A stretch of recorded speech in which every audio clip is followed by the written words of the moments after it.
Oops.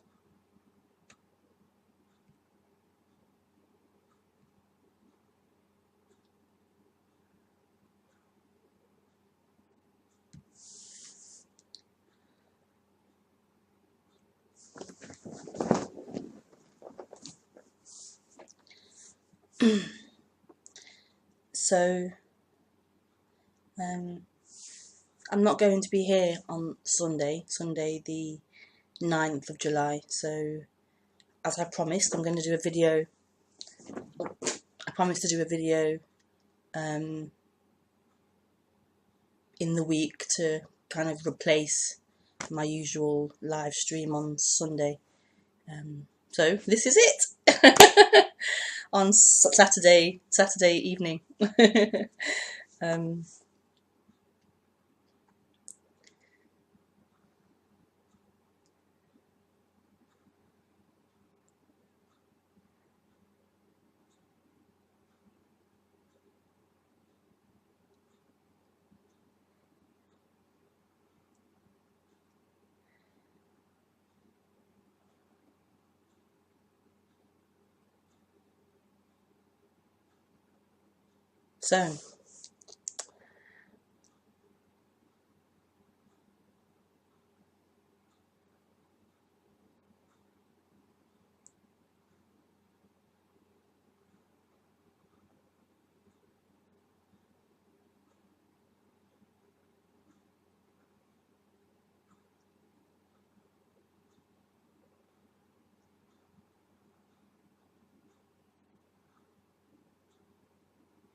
Non-duality.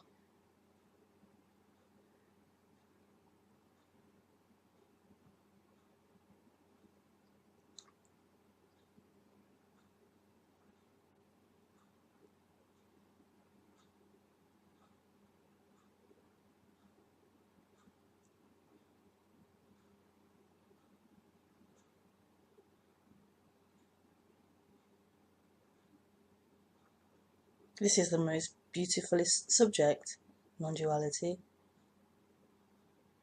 It's talking about the lover that was never lost, the lover that can never leave,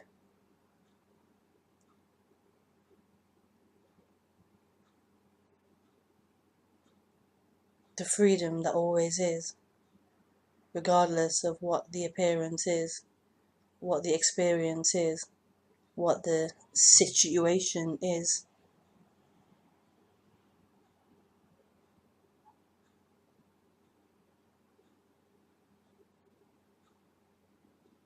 Unconditional love regardless.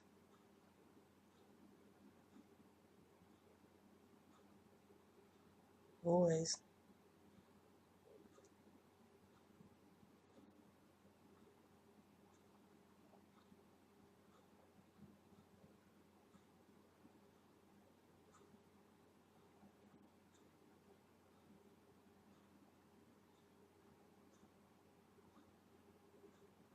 So what's being spoken about is that which has always been the natural reality.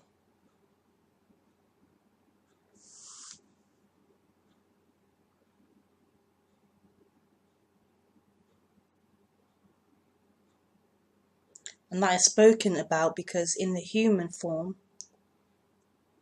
a dream, my guitar is making an echo.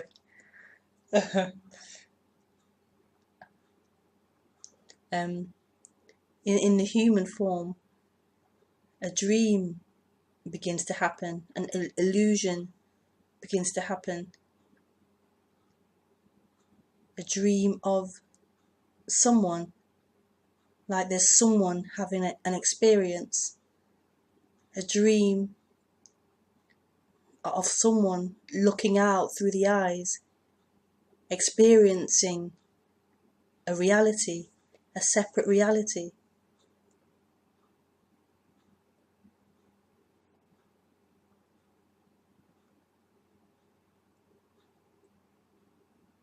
And I have no idea why that happens. I wouldn't even claim to have any idea of why that happens. That just happens in humans.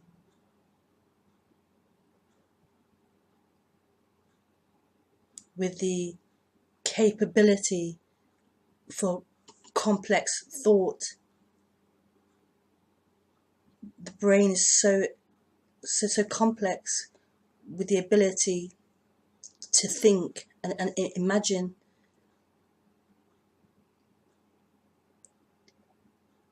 And so with that ability came the imagination of there being someone, of there being a separate person who's thinking and seeing and speaking and doing. This imagination of somebody in the middle, somebody in the body, behind the eyes, having this experience of separateness.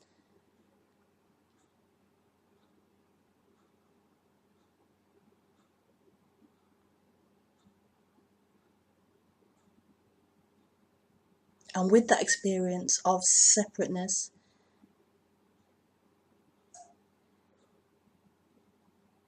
can be really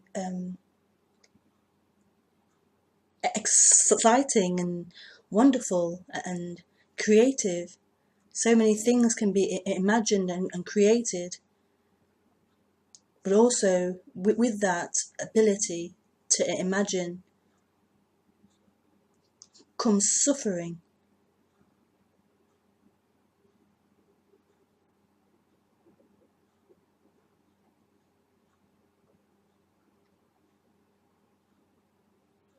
If you can imagine beautiful heavens, you can also imagine awful, terrible hells.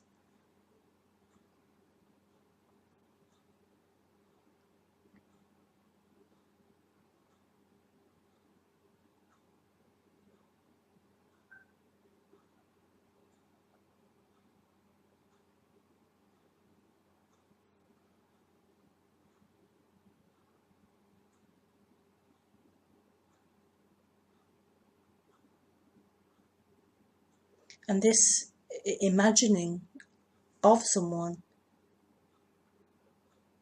as it became more complicated, as it collected more and more things to identify with, to hold on to claim as part of me, it became heavier and heavier, being this person.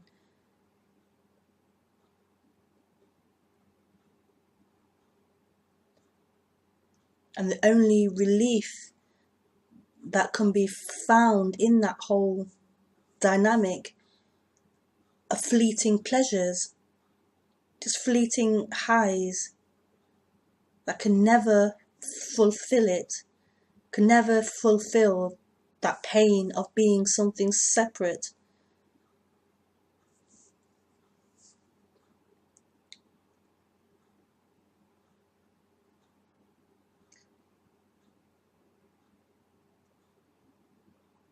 And so at some point it's seen that these pleasures are no longer fulfilling, they're not going to complete me.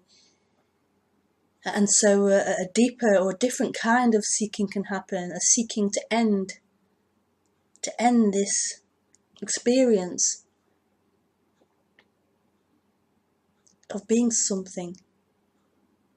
It may not be understood like that.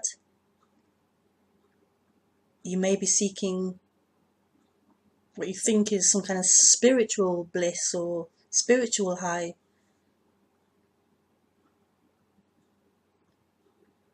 But actually, at a deeper level, it's a seeking to end being separate.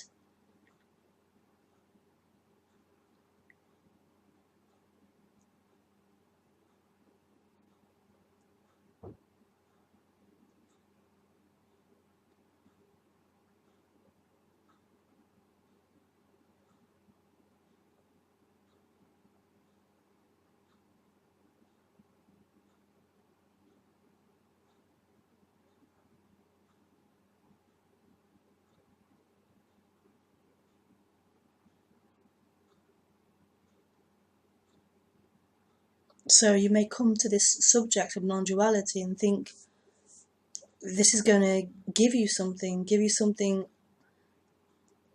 completely amazing, something that isn't fleeting, something that's going to top all other experiences, the orgasm of all orgasms.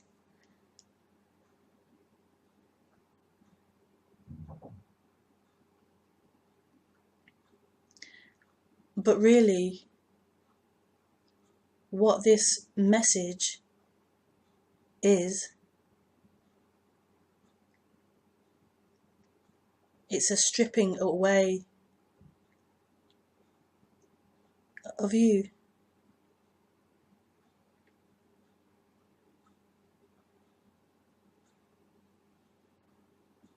A stripping away of every part of that built up claimer, that built up identity or position that's grown, seemingly grown through time.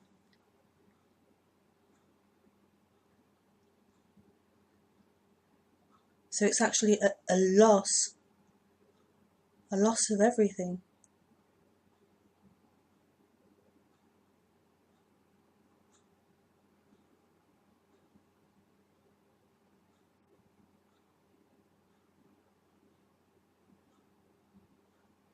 So it's not an easy process, awakening.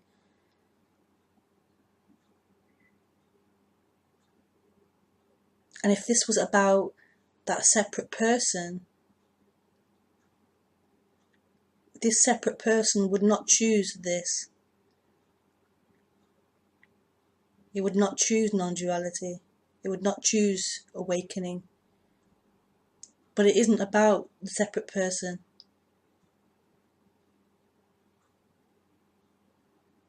This is happening.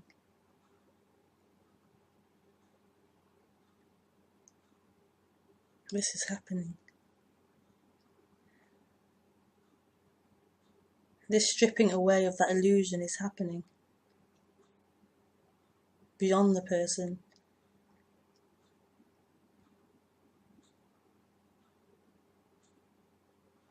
It thinks it chose to come here and to sit in this talk.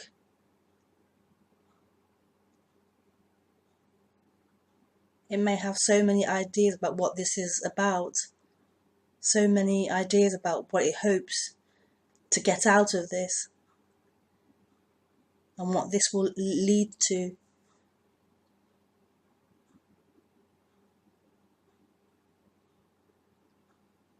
But it doesn't matter. It doesn't matter.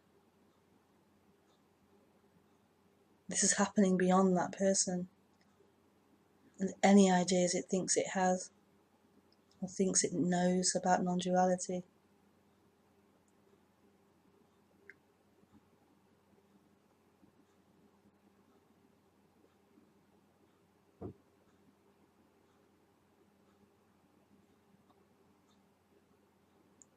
So somebody asked me this week about making non-duality into a religion.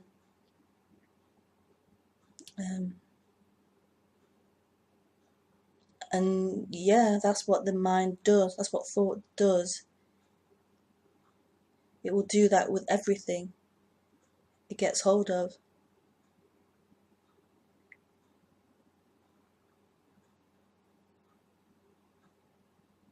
That's the function of the brain, to work things out. And it's very useful, that function, that ability of the brain of the human, that it has a brain that it can apply to problems and fix them, sort them out, find a route, make a map, make a blueprint, how to build a house. It's really useful. And so it does that. That's its function. So it will apply that same mentality, those same ideas to non-duality. And it will try to work it out, try to make it all neat and tidy and ordered and understandable and fluid. And when it hears something that doesn't quite fit into its projection, into its idea, it gets confused and scared and angry.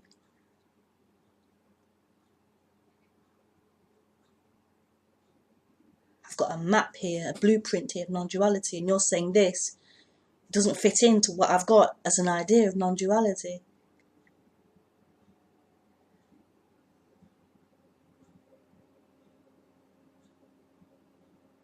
But that's totally okay, that the mind does that, that thought does that.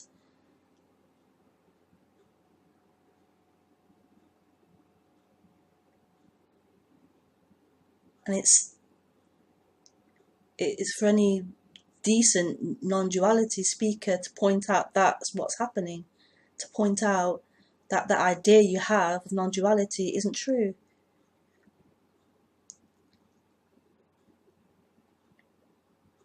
Whatever you think you know isn't true.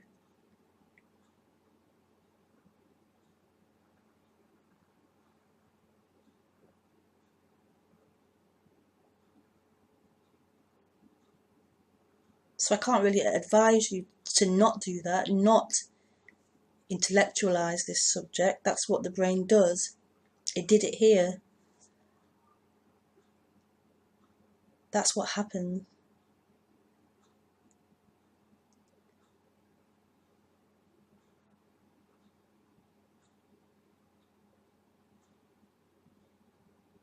What I'm really interested in your question, it is more who you think you are.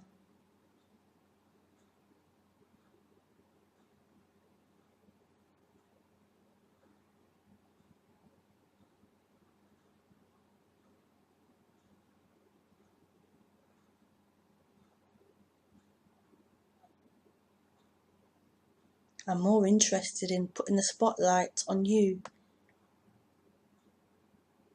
exposing that you, stripping it naked.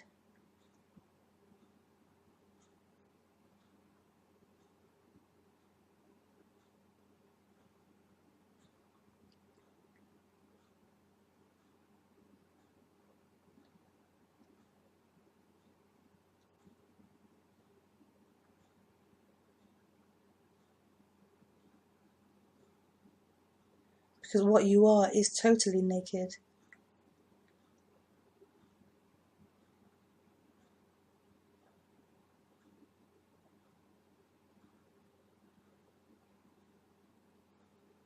You are not form. You are not anything.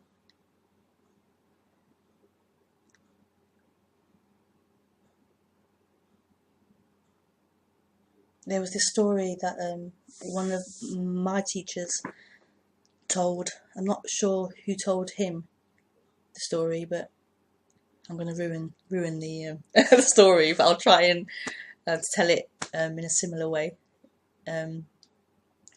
So there was a king, and he sent out a message to the whole kingdom asking for the wisest person to come forward and work for him and be his advisor, or his advisor. And so word spread, and people came to audition in the courtyard for this position of the wisest person in the kingdom. And so there were crowds competing, and then in walked this man, this disabled, crippled man. He was all twisted and contorted, and he came like limping in through the crowds. And the crowds like looked at him and started laughing, just laughing at him. And he limped through, all crippled and twisted, and they were laughing and laughing. And then he began to laugh as well. He stopped and began to laugh. He was laughing. And the crowd stopped and said, "Why are you laughing?" We're laughing at you. Why are you laughing? And he stopped laughing for a second. And he said, I'm laughing because you think I am this form. You think I am this body.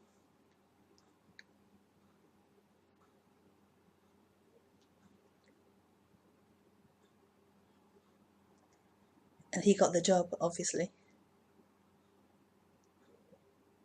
But how beautiful.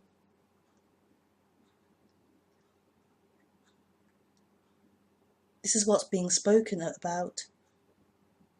This speaking isn't coming out of someone. There isn't someone here speaking. There isn't someone there listening to this.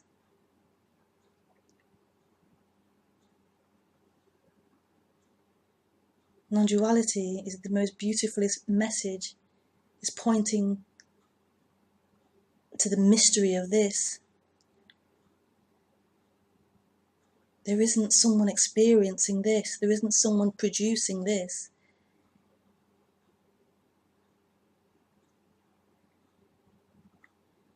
Who are you? Who's listening? Who's speaking?